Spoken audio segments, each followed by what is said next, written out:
राधे राधे श्याम राधे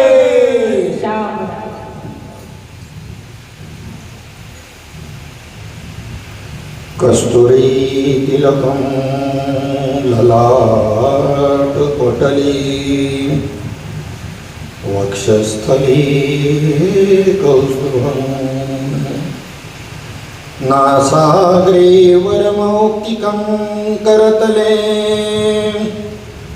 वेणुकरे कंकणं सर्वांगी हरिचन्दनं सुललितं कंठे च मुक्तावली गोपश्री परिवेष्टितो विजयते गोपालचूडामणि कृष्णाय वासुदेवाय हरये परमात्मने प्रणतक्लेशनाशाय गोविन्दाय नमो नमः। श्रूयतां देवदेवेश नारायण जगत्पते त्वदीनावधाने कथयिष्ये शुभा कथा तत्रैव गंगा यमुना त्रिवेणी गोदावरी सिन्धुः सरस्वती च सर्वाणि तीर्थानि वसन्ति तत्र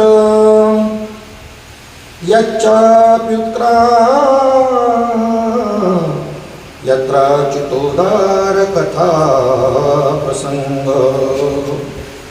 वक्रतुंड महाकाय कोटि सूर्य समप्रभा निर्विघ्नं कुरु मे देवा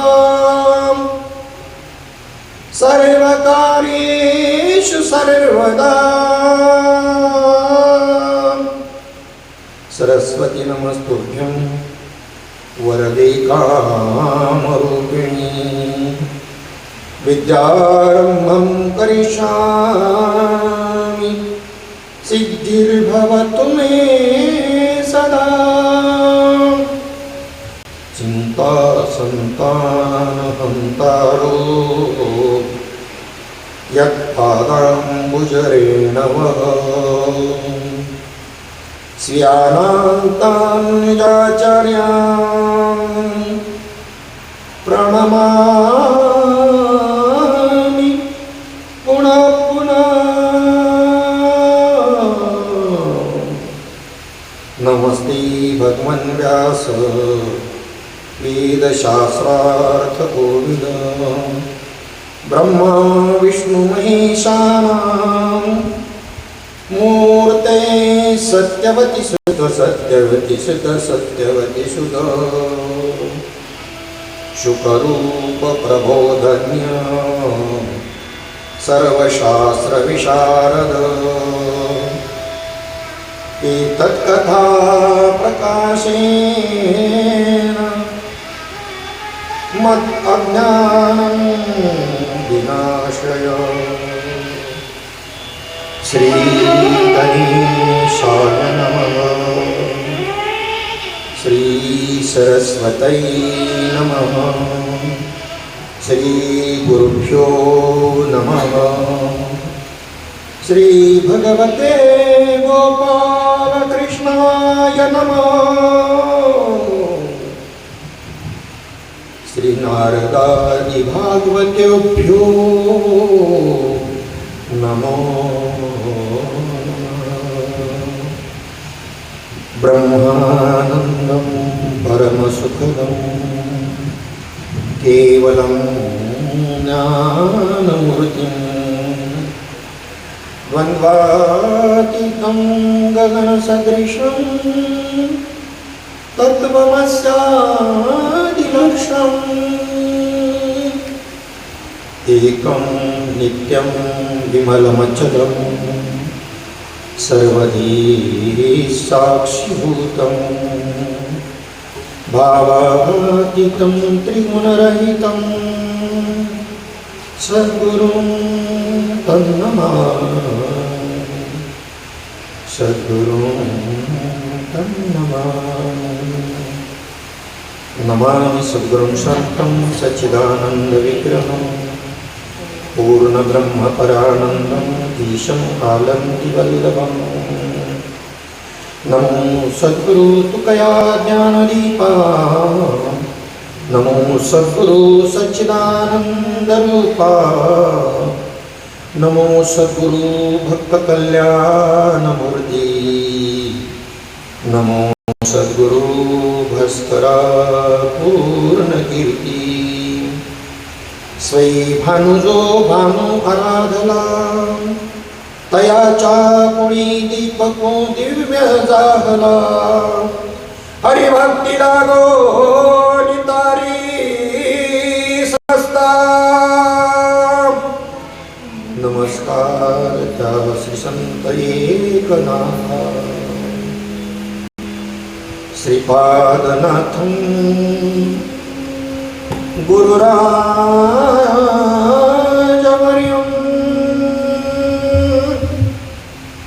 मुमुक्षूणां ज्ञानदानैक्यदक्षं श्रीगोटिक्षेत्रे निवासनं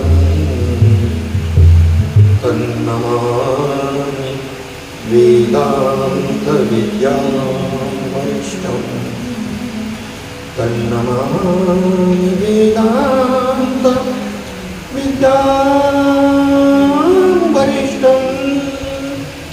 सद्गुरुनाथ भगवान वृंदावन बिहारी लाल की राधे राधे श्याम राधे।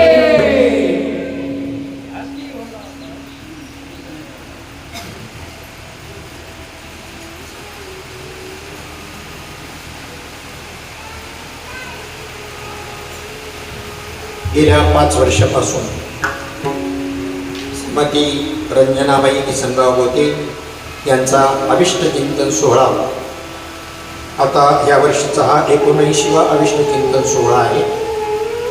त्यानिमित्तानं गोते परिवाराच्या माध्यमामधून हा अखंड हरिनाम सप्ताह आणि श्रीमद भागवत भक्ती ज्ञान यज्ञ ग्रंथराज ज्ञानेश्वरी पारायण सोहळा हा साजरा केला जातोय। महाराष्ट्रातील अनेक नामवंत कीर्तनकारांची कीर्तनं या माध्यमामधून हरिपाठ आकड आरती सांप्रदायिक पद्धतीचे सर्व नियम पाळून हा उत्कृष्ट असा सोहळा। पण कर्मदरिद्री कोणाला म्हणतात माहिती का? ज्याच्या गुंड्याखाली कडा आहेत धनाच्या आणि भीक मागतो दुसऱ्याकडे, त्याला कर्मदरिद्री म्हणतात।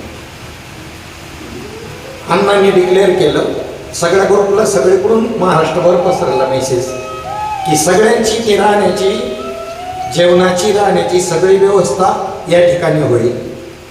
मला वाटतं माणसाला, ऐकणाऱ्या माणसाला इथून पुढे रोज द्यावा लागतो का काय काही कळत नाही ना।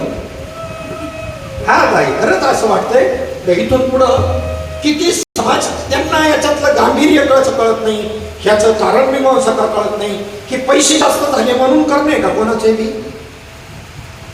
बाकी उत्सवांचं तो स्वरूपच असं विचित्र झालेलं आहे की करमणूक हाच उद्देश असतो।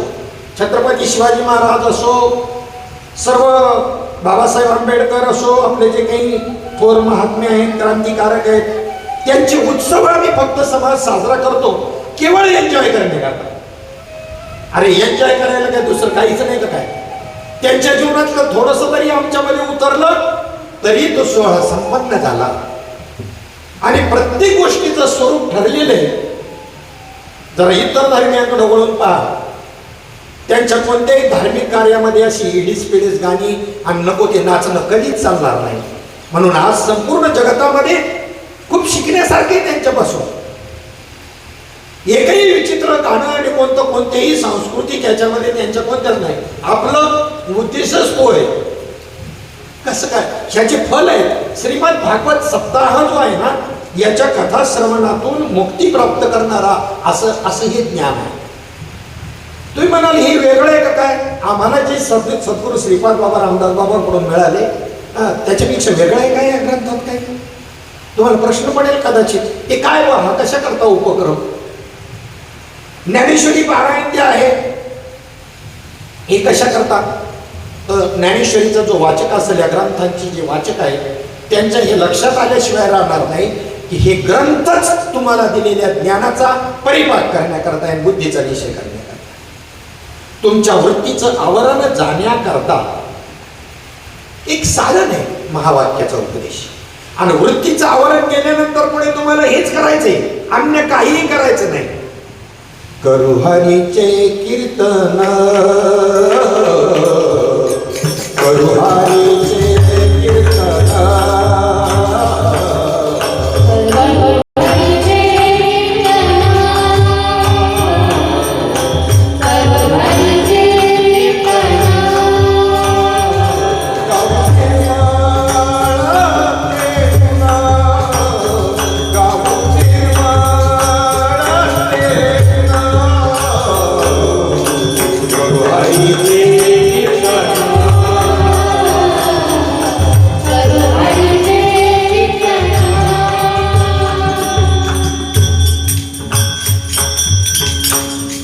भगवंताच्या 24 अवतारामध्ये 17वा अवतार आहे व्यास महर्षी. कृतत्वेता द्वापार कली या 4 युगामध्ये कृतयुगातली माणसं कशी होती माहिती का? एवढी तीक्ष्ण बुद्धी होती, त्यांच्या बुद्धीमध्ये मिश्रण नव्हतं, मिक्सिंग नव्हती बुद्धी, अतिशय तीव्र. एकदा सांगितलं का लक्षात राहायचं. जसं युगांचा बदल होत गेला तसं तसं फरक पडतो, बुद्धीमध्ये राळ झाली, मिक्सिंग झाली. सत्वगुणी बुद्धी अत्यंत तीव्र असते, रजोगुणी तमोगुणी बुद्धी ही मळकटलेली असते. एकदा सांगितलेलं ध्यानात बसायचं पुरेपूर 100%, पण त्याच्यामध्ये रास झाला, काहींना 2दा सांगितल्यावर ध्यानात बसायला लागलं, मग त्यांचं नाव पडलं डुबे.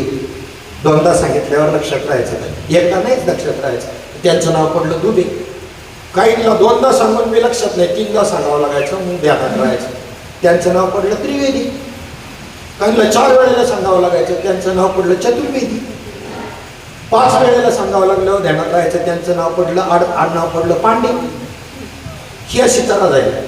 पण संत जे आहेत ना, ऐसी कळवळ्याची म्हणा, ऐसी कळवळ्याची जाती, ऐसी कळवळ्याची जाती, हो ऐसी कळवळ्याची जाती,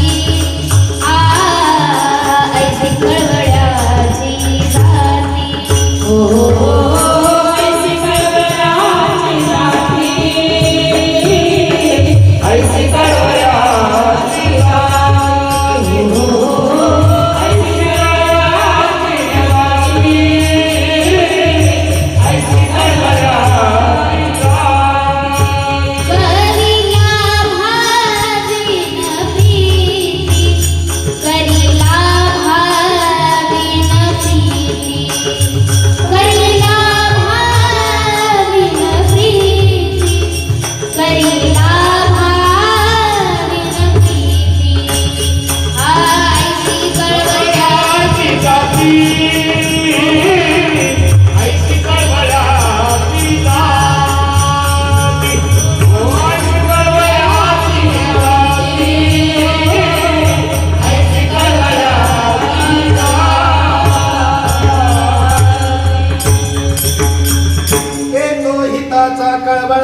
जीव तुटे तिळतिळा. आमच्या या जीवदशेतल्या जीवांकडे पाहून त्यांना करुणा येते संतांना. तो वेद एकच होता, त्यांना करुणा आली. संत आहेत व्यास महर्षी, आणि त्यांनी एका वेदाची 4 वेद केले. पहिला एकच वेद होता, परंतु आमच्या बुद्धीत राळ झाली म्हणून त्यांनी एका वेदाची 4 भाग केले. पुन्हा त्याची 4 उपवेद बी आहेत, गांधर्व वेद, धनुर्वेद आदी आदी 4 मुख्य वेद, ऋग्वेद, यजुर्वेद, सामवेद, अथर्ववेद, तसेच 4 उपवेद बी आहेत. मग एवढंही करून लोकांच्या लक्षामध्ये येईना, मग त्यांनी त्या ठिकाणी 17 पुराणांची निर्मिती केली, ब्रह्मसूत्र लिहिली. ब्रह्मसूत्र म्हणजे अख्खा वेदांत आहे. मग तीही समजत नाही, ब्रह्मसूत्र समजणार नाही, वेद समजणार नाही, म्हणून त्यांना करुणा आली आणि त्यांनी काय केलं, 17 पुराणांची निर्मिती केली व्यासांनी. नमोस्तुते व्यास विशाल बुद्धे फुल्लारविंदायत पत्र नेत्र येन त्वया भारत तैल पूर्ण प्रज्वालितो ज्ञानमय प्रदीप पाराशर्य सर्वोत्तमं गीतार्थं. अशी असणारी व्यासमहर्षींनी त्या 17 पुराणांची निर्मिती केली. असं असतानाही त्यांना समाधान मिळत नाही. आणि तिथं त्या ठिकाणी भांडागाव आपल्या देशाचं शेवटचं टोक आहे. तिथे सरस्वती नदीचा उगम आहे. त्या सरस्वती नदीच्या किनाऱ्यावरती शम्याप्रसाद नावाचा त्यांचा आश्रम आहे व्यासांचा. आणि त्या ठिकाणी विशेष समाधान आहे. बरेचसे मंडळी त्याला नाही, मग सगळं भागवत तुम्ही वधाच केलं असं समजा. गुरुला नाही, गुरु केला, ते ग्रंथ मांडले, आणि त्यावेळेला नारदांनी घेतलं त्यांच्या कार्य असताना. नारदांनी पाहिलं अशा पद्धतीने विषय मध्ये बसले आहे. ते म्हणतात मी एवढं सगळं केलं, पण भगवंताच्या अवताराचं विश्वभराचं गुण पूर्ण केलेलं नाही.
चरित्र ते उच्चारावे केले देवे गोकुळी.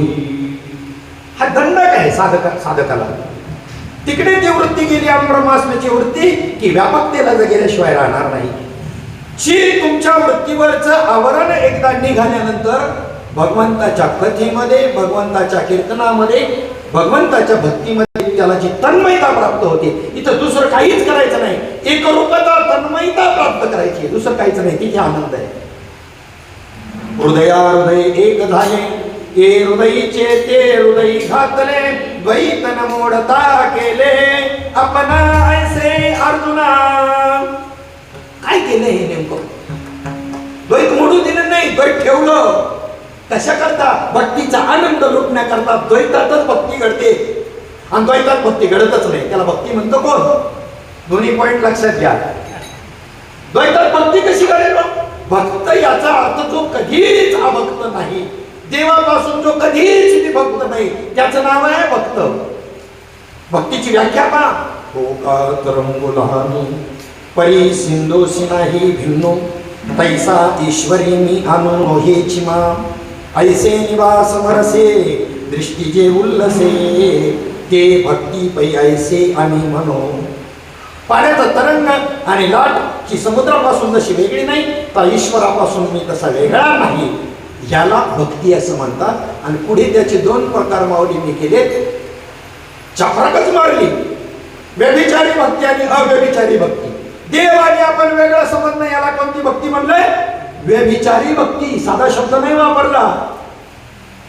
म्हणजे पहिल्यांदा देवाशी एकरूप व्हायचंय महावाक्याच्या बोधानं, आणि तुम्ही स्वरूपाला प्राप्त झाली की वस्तू होऊन जातात. अरे आता त्या वस्तू होऊन राहण्यामध्ये काय मजा आहे तुम्हाला? मला काही कळतच नाही राव. जर चला ना ती वृत्ती काढून वस्तू होऊन राहण्यात काहीच मजा नाही. ज्ञान स्वरूप, सुख स्वरूप, आनंद स्वरूप होऊन राहण्यात काय मजा आहे? तुका म्हणे गंगासागर संगमी, क्षराक्षराहून वेगळा, तुका होऊन निराळा, पाहे निगमकळा बोले विठ्ठल प्रसादी. भक्तीचा आनंद लुटायचा आहे आता. आणि मग इथे जे द्वैत आहे, हे द्वैत आहे का कल्पित द्वैत आहे? वास्तव द्वैत आहे का? आता मी भक्त तू देव ऐसे काही,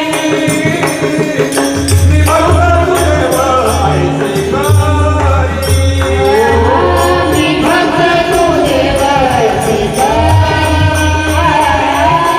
मी भक्त तू देव ऐसे काही.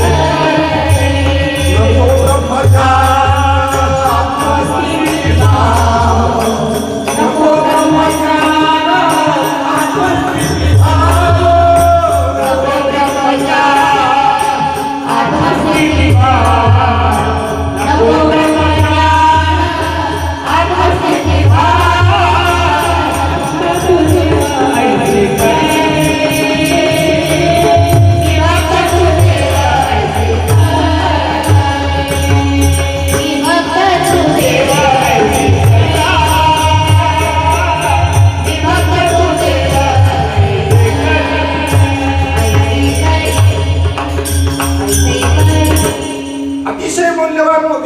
आलेला आहे. लक्षात घ्या. माऊलींकडे जाऊ, हे झालं तुकोबारायांचं म्हणणं. पहिल्यांदा देव पहावयासी गेलो, तिथे देवाची होवणी गेलो. आपली संस्कृती वेद सांगतो, शिव भूत्वा शिवमेजे, देव भूत्वा देव मेजे, शिव होवणी शिवासी पाहावे, देव होवणी देवासी बजावे. ही आपली संस्कृती. आणि आता ज्ञानेश्वरीकडे चला. टाइमच पण नाही ज्ञानेश्वरी बाहेर. 10-12 अभंगावरची तयारी झाली की झाला धंदा सुरू आमचा. अरे 15-20 पाठ नाही, कीर्तन करतो. कसं काय कीर्तन करतो? ठीक आहे रे, कौतुक म्हणून. त्याच्या पुढे लाज वाटायला पाहिजे आपल्याला. कोणा करता हे वाङ्मय? अरे खास साधकांकरता केलेलं तळमळीने हे वाङ्मय. वेळ लागला पाहिजे, वेळ. जसं चिंतनामध्ये तुमची वृत्ती आणि जो आनंद होतो, तोच आनंद तुम्हाला या ठिकाणी श्रवणामध्ये, तोच आनंद पारायण करताना सुद्धा एक एक हृदयाला ती टोचता येते अक्षर आणि आनंद देऊन जाते. आता पहा भूमिका माऊलींची. आगाठानी दूध कीर गोड, स्तनामध्ये गोड असं दूध आहे. परिते थानाशीच नसतनाशी नव्हे गोड, सरोकाशी वितयाची चाड जरी, अन्न मिळेल. आता इथे बरेचसे अनन्य मिळेल म्हणतात. काय त्या ओळीला अर्थ राहील अनन्य मिळेल? अनन्य नाही, अनन्य तर झालाय आता. आता त्याला साक्षी भावाना आनंद लुटायचा. अन्न मिळेल म्हणजे वेगळेपणाने आनंद मिटवायचा आहे. आता वेगळा होऊ शकतो काय तो देवापासून? हे वर्म ध्यानामध्ये घ्या बरं का. आता कीर्तन प्रवचन करायची ती कशा करता करायची? तुमच्या वृत्तीला तो अभ्यास आहे. तो ही जी गरम वृत्ती आहे ना ती थंड झाली पाहिजे. लोणचं त्यांच्या मुखातलं शब्द सांगतो. लोणचं मुरल्यानंतर केलं का कधी त्यांच्या म्हणण्याचा विचार आम्ही? लोणचं मुरल्यानंतर गोड लागतं. मग त्यांना विचारायचं होतं ना नेमकं काय बरे. किंवा कापुराच्या वाती उजळल्या ज्योती ठाईत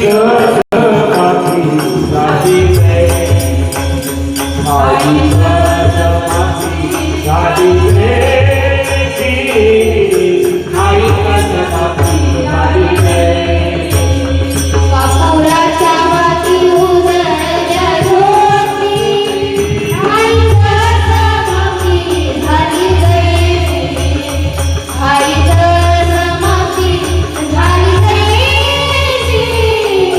आईच्या समाधी झाली जैसी. कापुराच्या वाती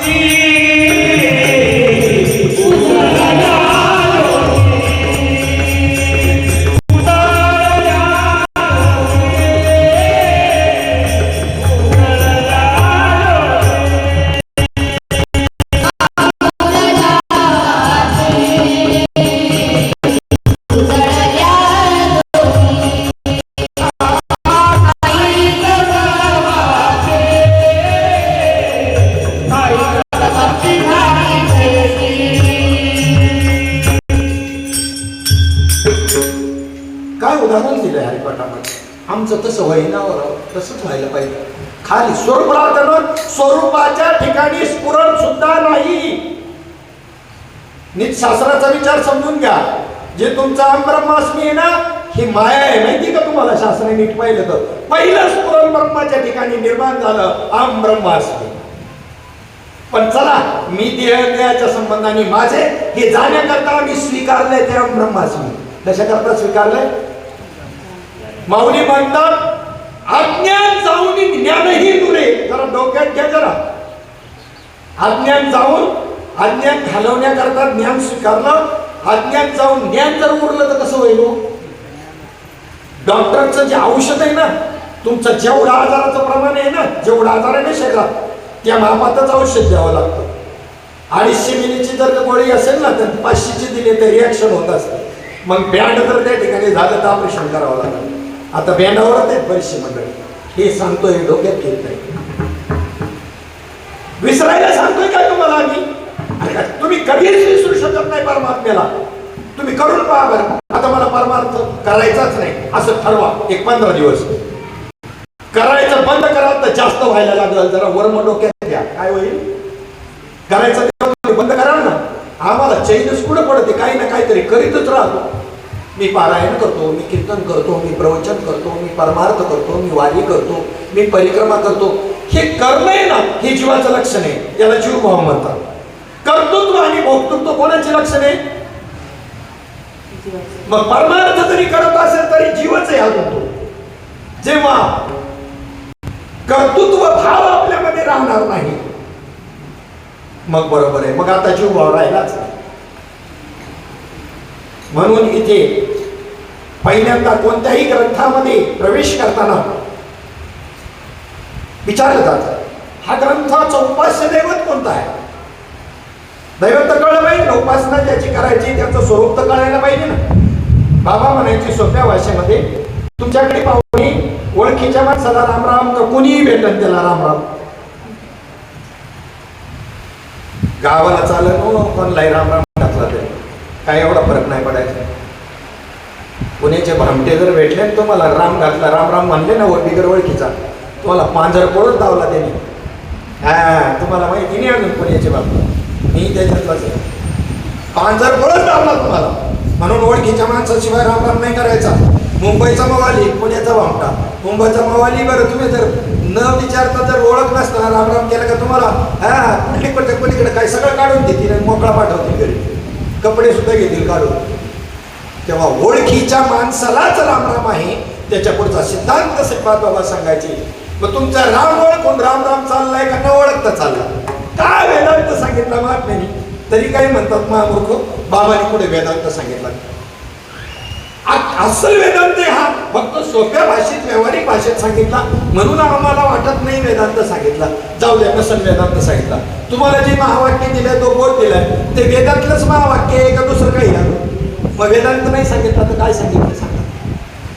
प्रत्येक महात्मा त्या ग्रंथाचा विषय आधी मांडत असतो, क्लिअर करत असतो.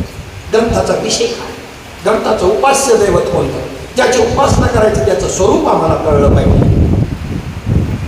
चला तुम्ही दासबोधामध्ये पहा.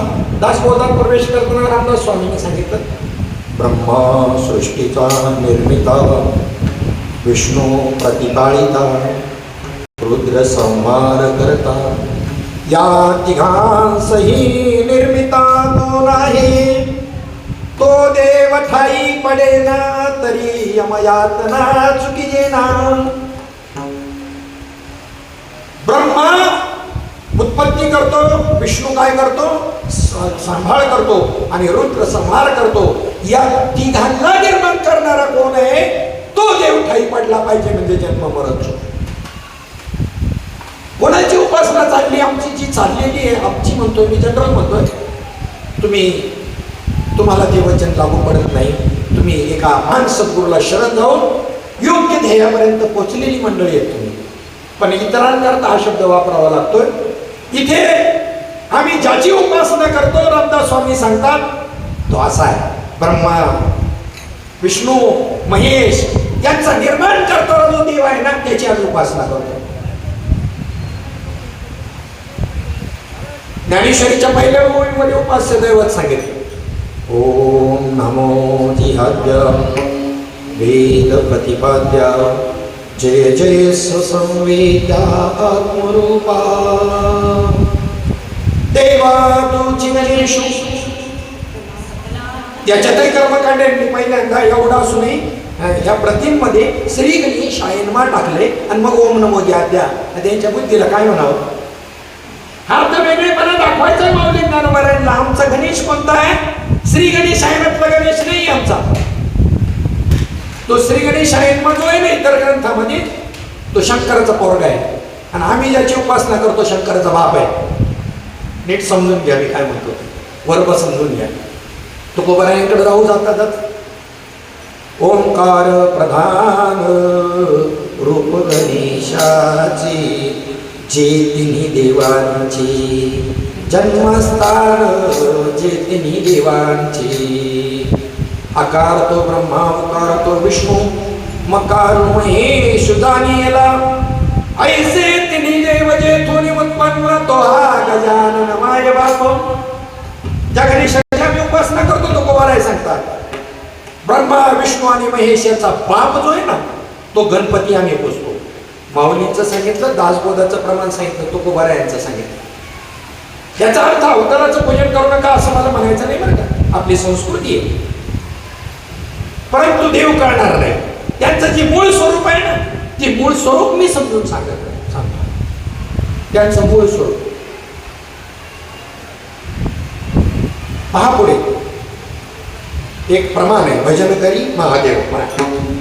भजन करी महादेव देव, भजन करी महादेव देव, भजन करी महादेव देव, भजन करी महादेव. राम मुनी सदाशिव, राम मुनी सदाशिव, भजन करी महादेव.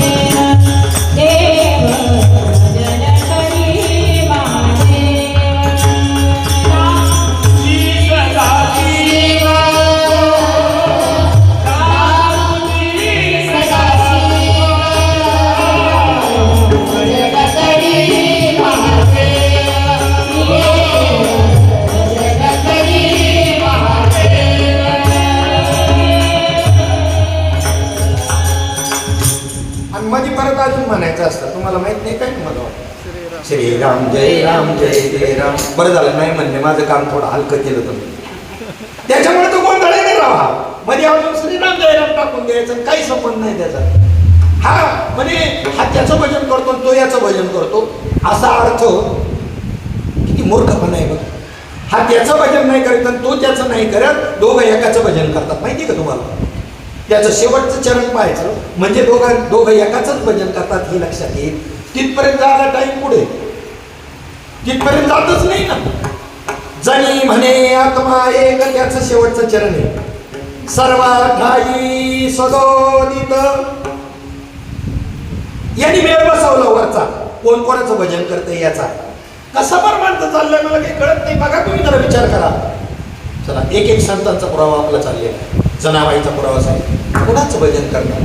जगात भजन कसलं चाललंय, कोणाचं चाललेलं आहे विचार करा. तो देव. चला विष्णू सहस्रनामा. ओ धर्म सर्वधर्माणां भवतः परमो मत किं जपन मुंते जंतुर.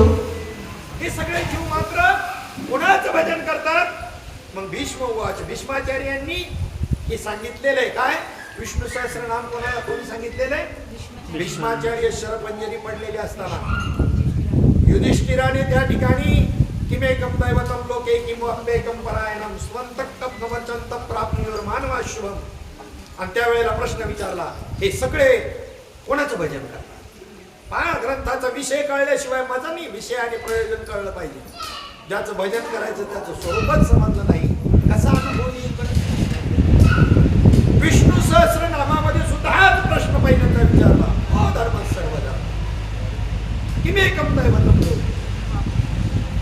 चला आता आपल्या मूळ मी किती पुरावे दिले तुम्हाला. माऊली ज्ञानोबा आहे, गोपाळ आहे, दासबोध, त्याच्यानंतर जनाबाई, आणि आताच कोणता पुरावा दिला? विष्णू सहस्रनाम. विष्णू सहस्र. तुम्हाला सांगा कधी कधी असं वाटतं लई पुरावा दिलं का लोकांना शंका निर्माण होईल. माझ्या बापाबद्दल मी सगळ्यात जास्त पुरावे द्यायला पाहिजे. अमृतानुभव सांगताना ध्यानात ठेवा. अमृतानुभव सांगताना माऊली ज्ञानोबा एका ठिकाणी असं म्हणतात अमृतानुभवामध्ये, शिवसूत्र आणि महाविष्णूच्या सूत्राचा मी तुम्हाला पुरावा देऊन सांगतो. आणि ताबडतोब त्यांच्या लक्षात आलं की मला श्रीगुरूंनी ऑर्डर काय दिली आहे? गीतेवरचं भाष्य तू केलंस, हा स्वतंत्र विषय, तुझं काय त्याच्यात. पण आता मी तुला ऑर्डर देतो की तुझा स्वतःचा अनुभव, त्या अमृतत्वाचा अनुभव तोच सांग, बाकी आता पुरावे नको. याला आत्मप्रचिती म्हणतात. तोच सांग. आणि त्या वेळेला त्यांच्या डोक्याला लक्षात आलं की मी सहज बोलून गेलो शिवसूत्राचं विष्णूसूत्राचं, की मला बोलायला नाही पाहिजे होतं. त्यांनी लगेच त्या ठिकाणी म्हटलं, हा माफ करा गुरुदेव, मी तुमची ऑर्डर या ठिकाणी थोडासा विसरलो बरं का. आणि मग या श्रीमद भागवताच्या पहिल्या श्लोकाकडे आपण वाटचाल करतो. ही झाली प्रस्तावना सगळी आतापर्यंतची. आणि आता श्रीमद भागवतातला पहिला श्लोक.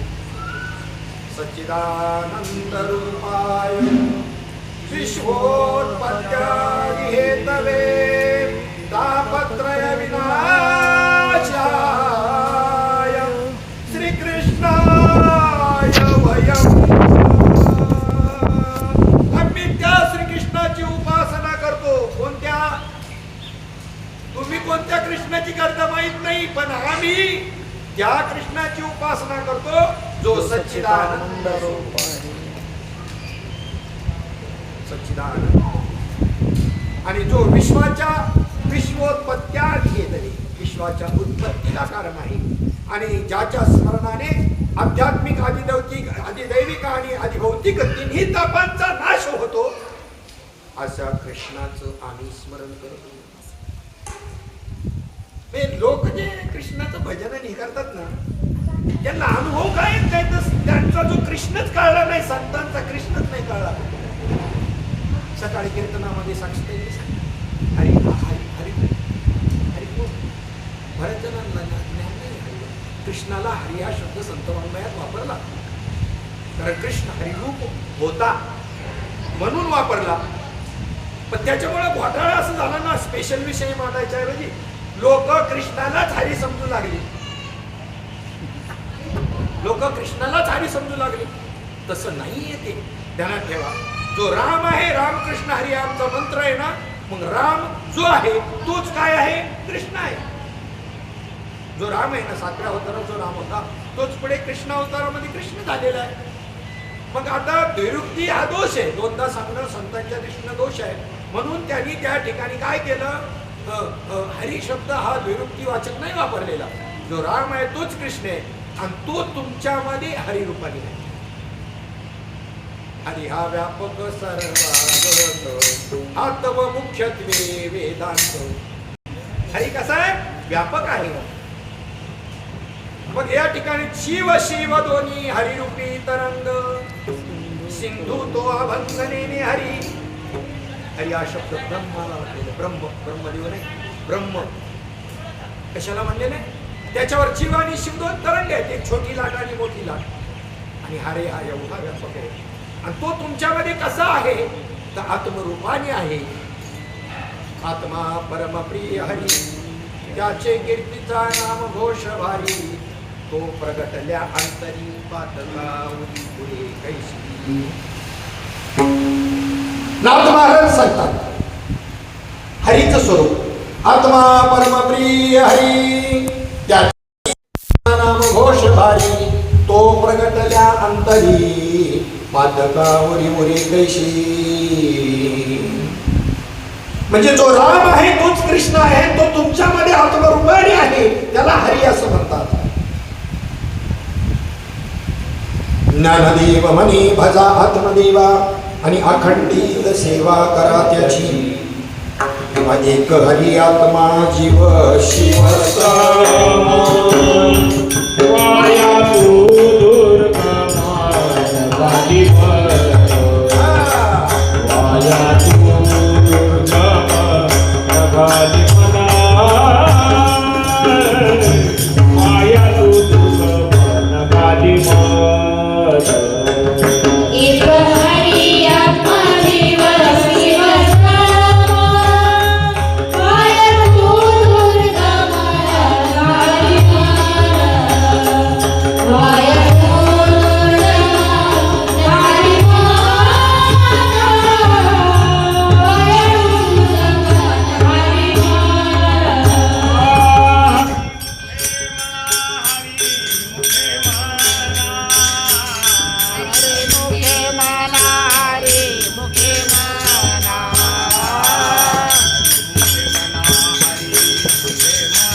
हरिपाठातलं महावाक्य.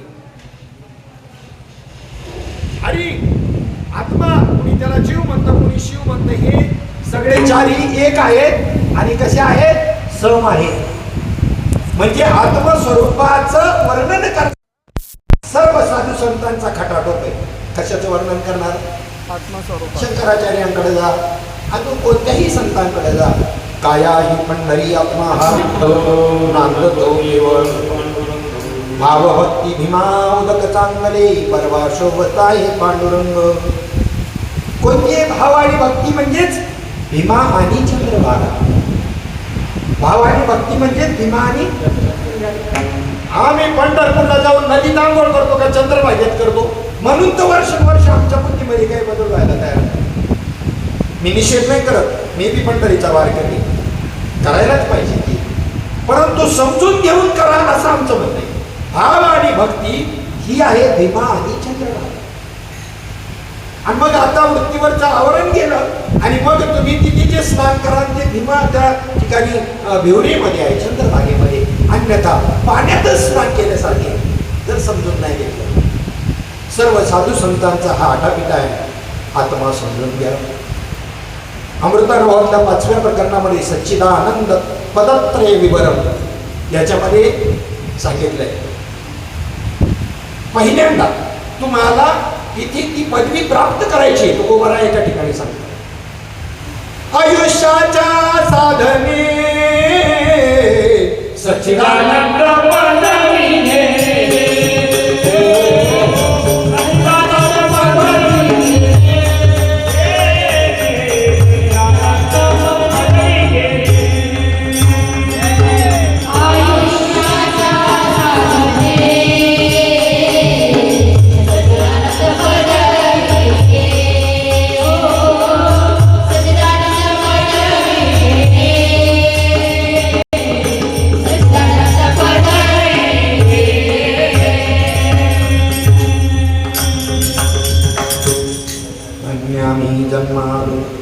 दास विठोबाची. आयुष्याच्या साधनी सच्चिदानंद पदवी घेणे तुकोबारा यांचं म्हणणं आहे. नाथबाबांचं सुद्धा भागवतामध्ये म्हणणं आहे, मनुष्य देही जेनी जाणे सच्चिदानंद पदवी घेणे, एवढा अधिकार नारायणी कृपावलोकनी दिलासी. आलिया मनुष्य देहासी मुक्तीचा दारवंटा मुक्त त्याशी, लवनिमिषे के दिवसी यावत जन्मेसी मोकळा. बाहुले मनुष्य देही निज ज्ञान घातले पाही, जेने देह पाही विदेह मज पावती. पावोनिया मनुष्यपणा जोन साधी ब्रह्मज्ञाना, तो लांडा गर्भवधाना पुच्छे वीण दुपाई. किंवा पावोनिया मनुष्यपणा जोन साधी ब्रह्मज्ञाना, तो दाढीचा मेंढा जाना विषयाचरणी विचारतो. 2 ओव्या आहेत त्या शब्दाकडे. छंद लागायला लागतो. छंद जर लागला तर रात्रीचे उठून ग्रंथ घेईल माणूस, त्याच्याशिवाय चैन नाही पडायचे त्याला. धाराडूर झोपा काढीतून लोकांना उद्देश करतो. अधिकार अर्थ करा, छंद लागला. आणि तुम्हाला एक वर्म सांगतो, एखादं प्रमाण जर आपल्याला त्या ठिकाणी आठवत नसेल, ते असं वाटत असेल ना, रात्री 2 वाजता उठून लगेच पाहिजे ना, तर आयुष्यात कधी प्रमाण विसरणार नाही, हे वर्म सांगतो. कारण तहानलेला जो आहे ना, आणि त्याला जर पाणी मिळालं तर त्याला त्याची किंमत आहे. पाहू उद्या सकाळी एवढी काय घाई आहे. मग तो आपला हमारा तट्टू रत्न घोष 18 दिशा एक कोस हंटर मारे तो पीछे कोश कोश लेकिन आगे नाही. असं चालतं काय जिज्ञासा तुमची? बघू सकाळी तीव्रताच नाही, आत्ताच पाहिजे. उठून त्यांनी पाहून घेतलं पाहिजे ते प्रमाण. पुन्हा आयुष्यात जर ते प्रमाण विसरलं तर मग मला वेळ लागेल. चला आपला विषय चालला आता की आपल्याला काय करायचं आहे. आणि व्यास महर्षी सांगतात की आम्ही त्याची उपासना करतो. सच्चिदानंद रूपाय विश्वमत्यानिहितवे. सच्चित आणि आनंद स्वरूप आहे आमचा परमात्मा. आमचा कृष्ण कसा आहे? सत्स्वरूप आहे, चित स्वरूप आहे आणि आनंद स्वरूप आहे. सत्स्वरूप म्हणजे सत्ता मात्राने सर्वत्र विद्यमान आहे.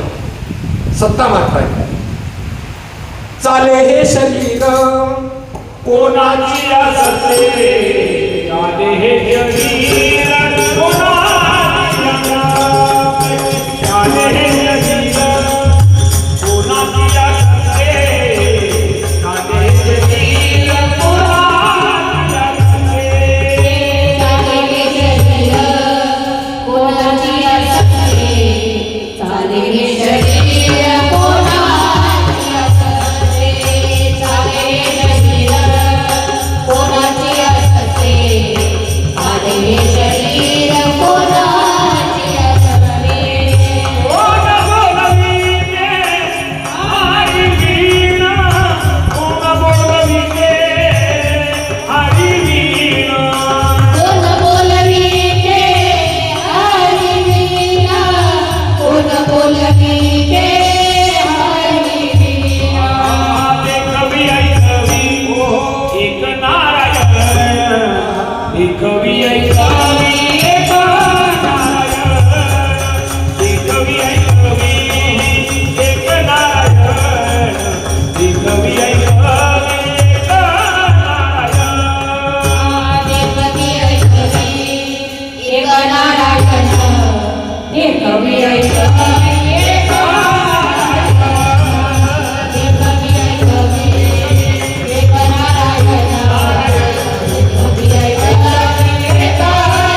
आहे तो आत्मा. पुढची गोष्ट आत्माच ब्रह्म आहे हा पुढचा सिद्धांत. असा हा आत्मा सर्वत्र विद्यमान आहे. पहा तुम्हीच चिंतन करून पहा, मी तुमच्या लक्षात आणून देतो. लहानपणातल्या तुम्हाला काही गोष्टी विशेष काही घटना आठवत असतील की नाही? म्हणजे तरुणपणातल्या आठवत असतील. जखड म्हातारा झाला समजा 90-95चा, त्याला वृद्धापकाळातल्या 70-75 गोष्टी आठवत असतील. तिथे ती सत्ता विद्यमान जर नसती सर्व काळ, ती त्याला हे आठवलं असतं का हो? म्हणजे आत्मा सर्वत्र आहे, सर्वथा आहे, सर्व काळ आहे. म्हणून त्या संबंधाने तुकोबारायला नाही म्हणावं लागलं सत्य तू सत्य तू विठ्ठला. का तर त्या ठिकाणी सत्य तू होतास, सत्य तू आहेस आणि सत्य तू असणार आहे. म्हणजे त्रिकाला बाधित जे आहे त्याला सत्य म्हणायची पद्धत आहे बरं का. ते मध्येच निर्माण झालं त्याला सत्य नाही म्हणत. मृगजळ मध्येच निर्माण झालं, पहिलं दिसत पहिलं होतं का त्याला सत्ता आहे का? नाही. आदी मध्य अंती अवघा हरी एकाचे अनेक हरी करी. जो आदी आहे, मध्ये आहे आणि अंती आहे त्याला म्हणतात सत. परमात्मा सत्स्वरूप आहे. मी या भूतलावरती सर्व पंचमहाभूतांमध्ये सुद्धा मी विद्यमान आहे. मृगजळामध्ये मी विद्यमान आहे. अज्ञानामध्ये ज्ञानामध्ये तुत्तून मी ओतप्रोत विद्यमान आहे. फक्त इथे निवाडा करायचा आहे. काय निवाडा करायचा आहे? की आभासिक आहे. ब्रह्म सर्वत्र ओतप्रोत आहे.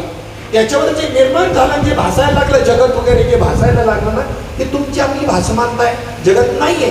माझे या विस्तारले पणाचे नावे हे जग चिनो हे आगवे जैसे दूध मुराले स्वभावी ललितेची दही का बीजची झाले तरू अथवा भांगारची अलंकारू तैसा मज एकाचा विस्तारू ते हे जग.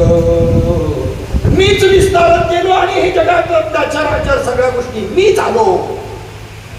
पण परी या प्राण्यांचे दैव कैसे जे न देखती माते. असं असताना या प्राण्यांचं काय दैव आणि ती मला पाहत नाही, तसं पाहत नाही. सत्स्वरूपाने परमात्मा सर्वत्र विद्यमान आहे. दुसरा सत आहे परमात्मा. पण तो जर जड असेल तर काय उपयोगाचा आहे? तर तो सत असणारा परमात्मा कसा आहे? चित स्वरूप आहे. चित स्वरूप म्हणजे त्याच्या ठिकाणी जाणीव आहे. आता जाणीव नेणीव भगवंती ही वरच्या लेवलनी आहे. जर 4थीच्या अभ्यासामध्ये जर जाणीवेचा विषय असेल तर 5वीच्या अभ्यासामध्ये जाणीव नेणीव भगवंती नाही.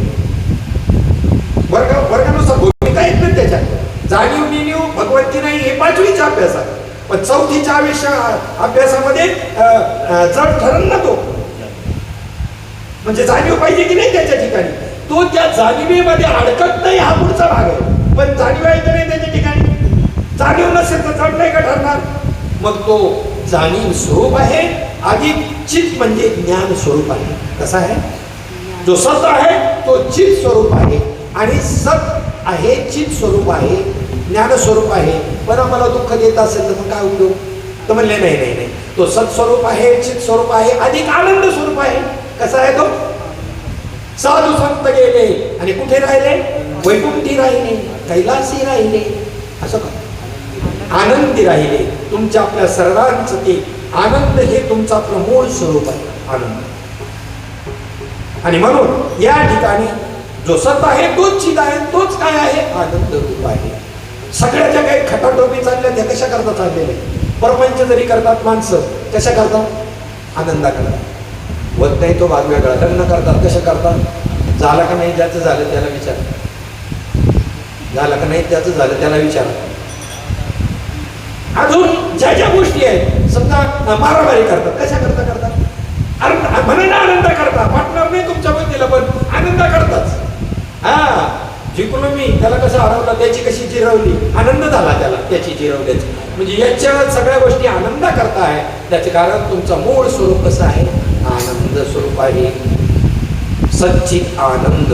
असं हे त्या ठिकाणी जसं साखर आहे, खडी साखर, तिची गोडी, साखरेचा पांढरेपणा, त्याची गोडी आणि मऊपणा, हे 3 वेगवेगळं करून दाखवाल का तुम्ही? किती PhD तज्ञ जरी असला तरी हे तीन वेगळे करता येतील का?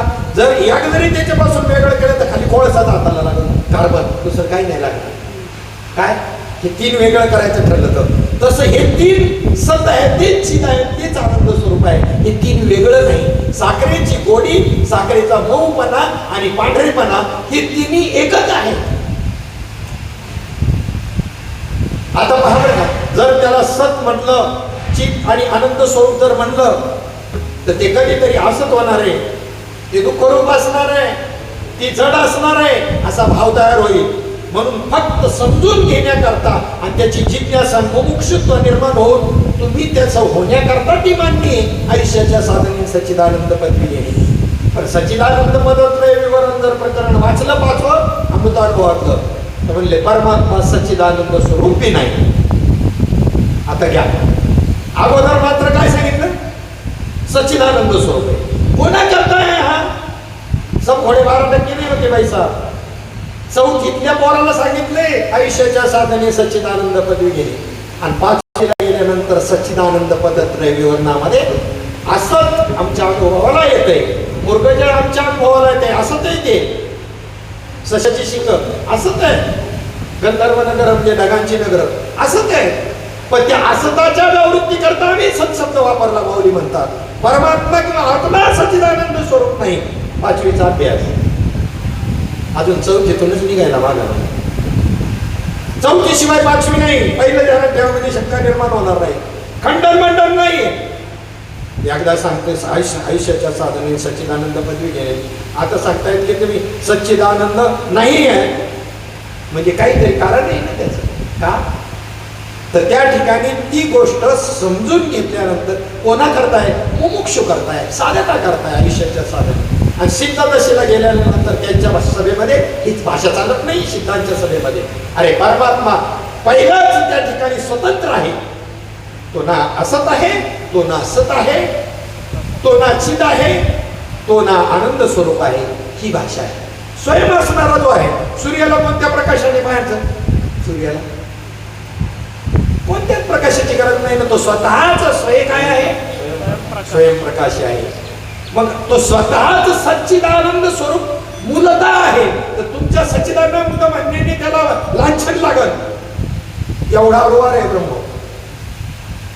त्या ब्रह्म सुद्धा म्हणता येत नाही. ब्रह्म म्हणलं का मायेचा संबंध आला, काही का वेळेला जाणीव चित्तात निर्माण झाली म्हणून तुम्ही ब्रह्म म्हणले.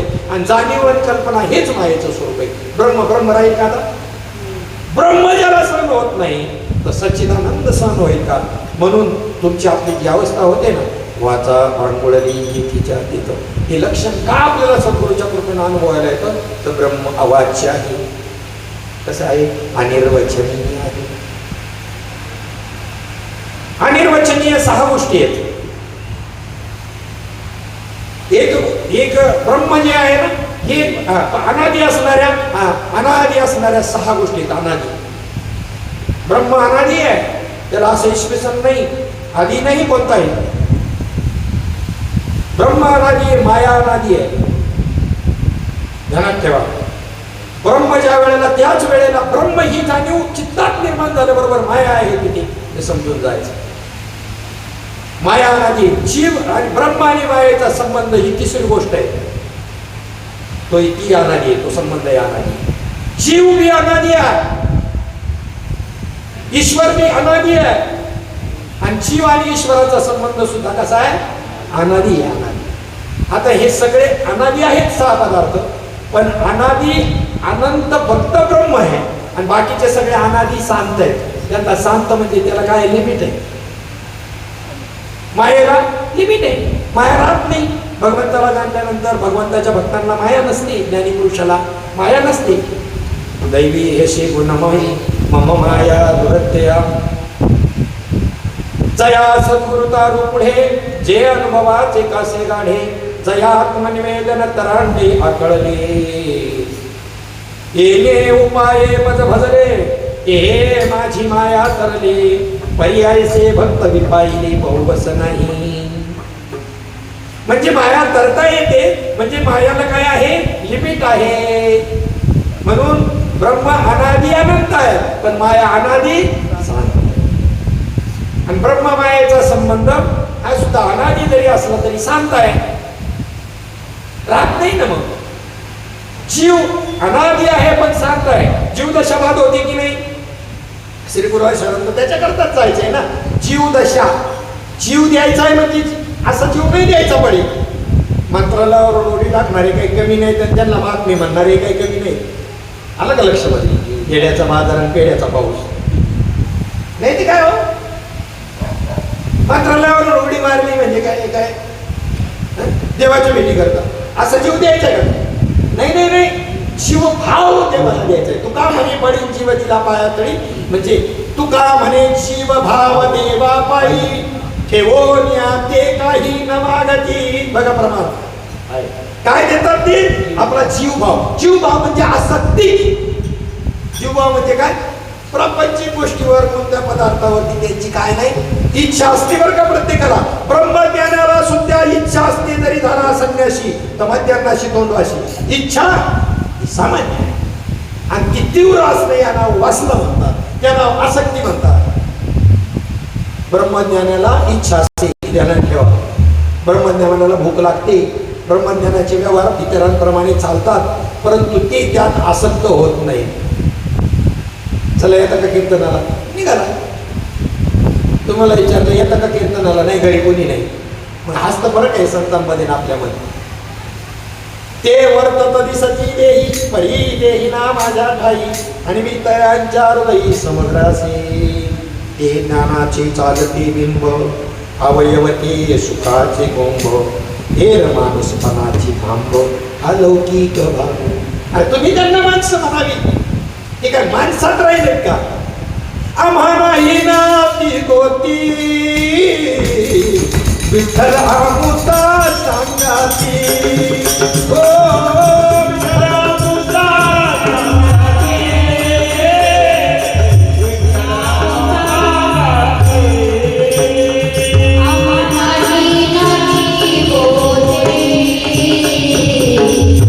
आमुता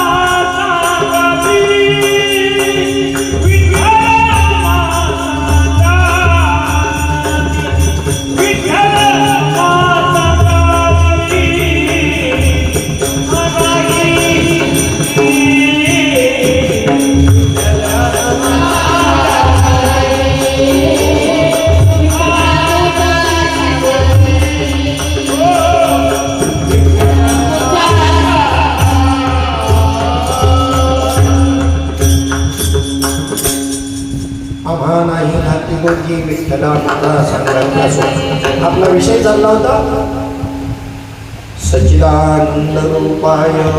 परमात्मा कसा आहे? सच्चिदानंद स्वरूप आहे. विश्वोत्पत्त्यादी तवे, विश्वाची उत्पत्ती त्याच्यापासून होती, तो आमचा कृष्ण आहे. विश्वाची उत्पत्ती त्याच्यापासून होती, विश्वाचा संहार, विश्वाचं पालन ज्याच्यापासून होतं, तो आमचा कृष्ण आहे. आम्ही त्याची उपासना करतो. काय होतं ते केल्यानंतर? फल सांगावं लागतं. फल सांगितल्याशिवाय या कलियुगातली काय पण कोणत्याच युगातली माणसं फल सांगितल्याशिवाय ती कर्म करायला प्रवृत्त होत नाही. फल सांगितलं. तापत्रय विनाशाय, 3 तापांचा नाश करणारा असा आहे तो आमचा परमात्मा, आमचा कृष्ण. त्या श्रीकृष्णाला नमन असो, माझं वंदन असो. श्रीकृष्णाय वयं नमः. तापत्रय विनाशाय, 3 प्रकारचे ताप प्रत्येकाच्या ठिकाणी मागे लागले. आधी भौतिक, आधी दैविक आणि आध्यात्मिक.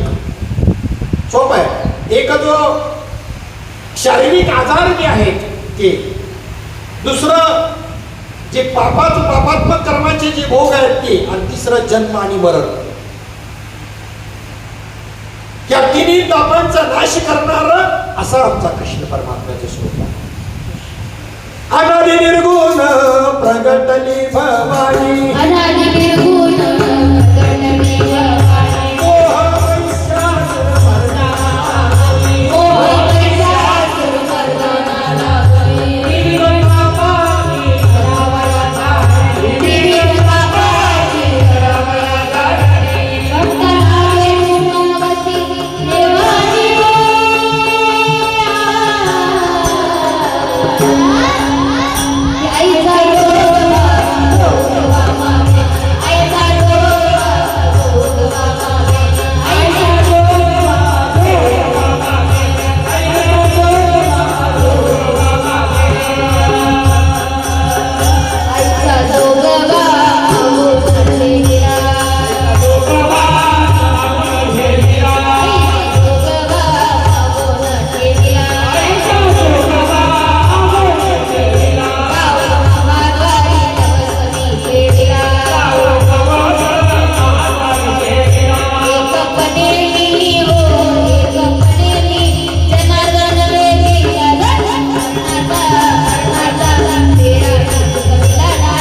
पण परमात्मा मात्र तोच आहे, जो कृष्ण परमात्मा. त्याचंच ते वर्णन आहे, देवीचं रूपक केलेलं आहे. पण त्याच्यामध्ये सुद्धा शब्द आला त्रिविध तापाची. तर संतांकडे पाहू, त्रिविध तापाची झाली बोळवण देखिला चरण वैष्णवांचे. मग आता संत कृष्ण देवी हे काय वेगवेगळे आहे का एकच आहे? एकाच वस्तूला ती नाव आहे. गाडीचा ऍक्सिडेंट झाला, दोघांच्या त्या ठिकाणी नुकसान झालं, त्यांच्या मारामाऱ्या चालू झाल्या. हा म्हणायला लागला थांब, तू काय समजतो मला? माझ्या काकाला जर सांगितलं ना तर तुला तर काय करेल काय सांगता येत नाही म्हणून. आम्हाला मला नको सांगू रे, माझा मामा कसा आहे तुला माहिती आहे का?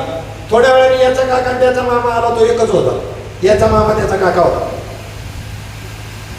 याचा मामा त्याचा काका होता, यांना माहितीच नाही. अशी हे सगळे जे आहेत ना, दैवत सुद्धा जे आहे त्या सर्व दैवतांचं मूळ स्वरूप जे आहे सच्चिदानंद रूपाय विश्वोत्पत्त्य निहितवे तापत्रय विनाशाय श्रीकृष्णाय वयं नमः. वृंदावन विहारी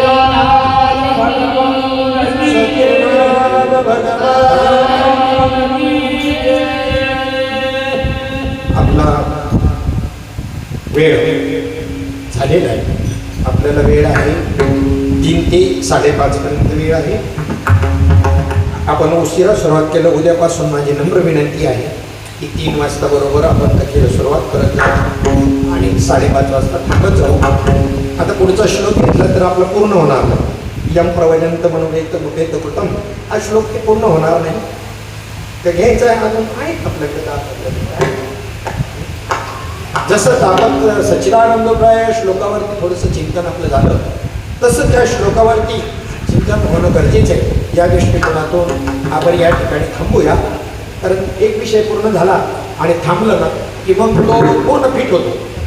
उद्या संध्याकाळपर्यंत तुम्ही त्याचं मनन करत राहा. मनन करत चला बरं, श्रवणाचं मनन जरूर करा. मग निधी ध्यास तयार होतो, ध्यास लागतो. तुका म्हणे आळीची बी दुरीची वेगळी.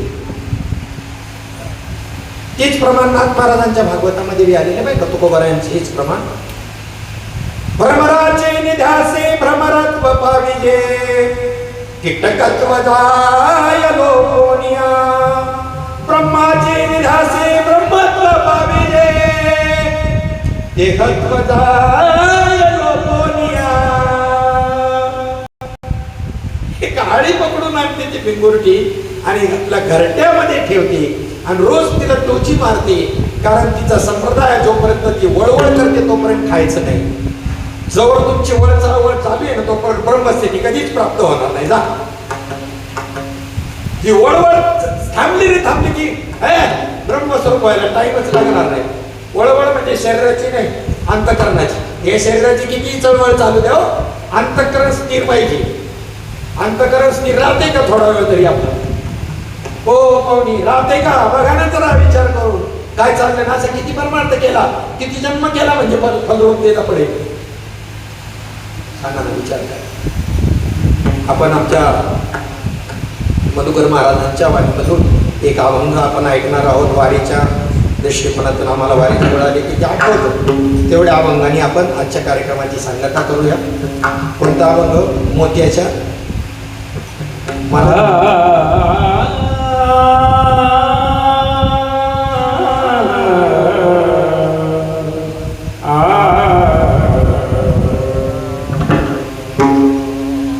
जात्याच्या मुखी गाली जात्याच्या मुखी गाली मोत्याचे दाणे तुझ्या कृपे मला काही नाही.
धन्यवाद मामा.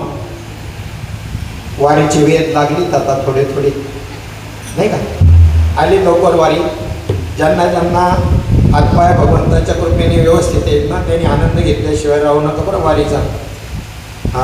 जवळ सकळ सिद्ध आहे हात चालावया पाय तव तू तीर्थयात्रा आपुले स्वैय पाहे तीर्थयात्रे जाय. चुकू नको. नर्मदा परिक्रमेला सुद्धा दसऱ्याच्या दिवशी आम्ही जाणार आहे. ज्यांना कोणाला यायचं असं काय त्यांनी तुम्हाला मेसेज वगैरे येईल. त्याच्यामध्ये 2 प्रकारे नियोजन आहे.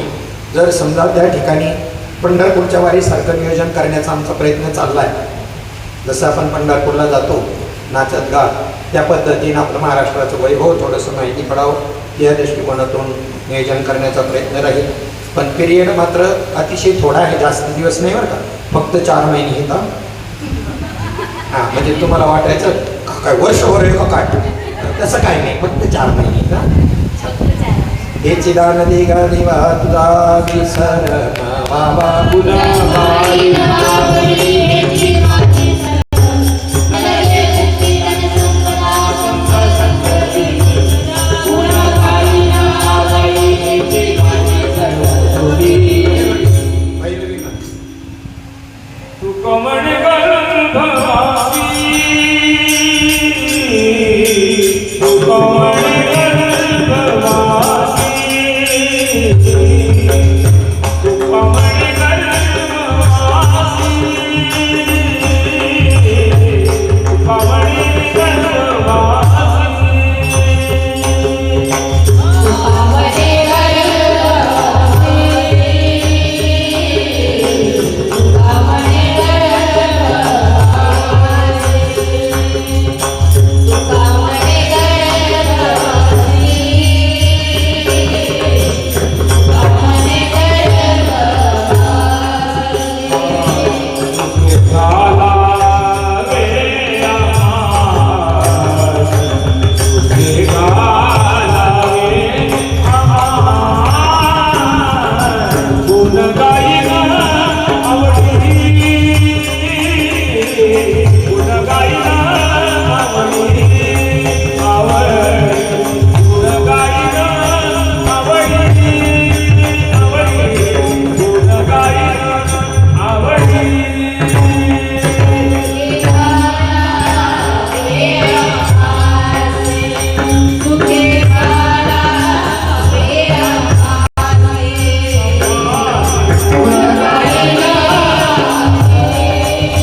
सच्चिदानंद श्रीपाद सद्गुरु सच्चिदानंद रामदास सद्गुरु सच्चिदानंद नारायण बाबा सद्गुरु सच्चिदानंद रोहिदास अवधूत चिंतन दत्त दत्त गोपाल कृष्ण भगवान सब संतन की जय छत्रपती शिवाजी महाराज धर्मवीर संभाळ भारत माते की जय. उद्याची वेळ आपली कथेची 3 ते 5:30 आहे. आपण सर्व गायक मंडळींनी याची नोंद घ्या. आपण वेळेमध्ये आज आपला एकच श्लोक झाला सच्चिदानंद रूपाय. ठीक आहे, काय जे होईल ते होईल, दडपण नाही घ्यायचं, व्यवस्थित समजलं पाहिजे. सच्चिदानंद रूपाय हे अतिशय महत्वाचं. अख्खं भागवत सच्चिदानंद रूपाय या पदावर अख्खं भागवत 3 श्लोक अतिशय महत्वाचे. प्रथम स्कंदामधले पुन्हा 3 श्लोक आहेत. म्हणजे जन्माद्यस्य धर्मप्रोजित कैतवोत्र आणि निगमकल्पतरोर गलितम फलम. आध्यात्मिक भागवत कथाची जी जिथे असते त्याच्यामध्ये कथा फक्त उल्लेख केला जातो आणि या वेदांत जो भागवतातला आहे जे संवाद आहेत आपण ते संवाद पाहण्याचा प्रयत्न करणार आहोत. म्हणून तोच उद्देश ध्यानात धरून आज केवळ सच्चिदानंद रूपाय या श्लोकावरती भागवत महात्म्य चाललेलं आहे. त्याच्यातला हा भाग पाहिला. उद्याला आपण भागवत महात्म्य आणि प्रथम स्कंदाकडे वाटचाल करत आहोत. वेळेमध्ये येण्याचा प्रयत्न करा. सर्वांना प्रेमपूर्वक जय.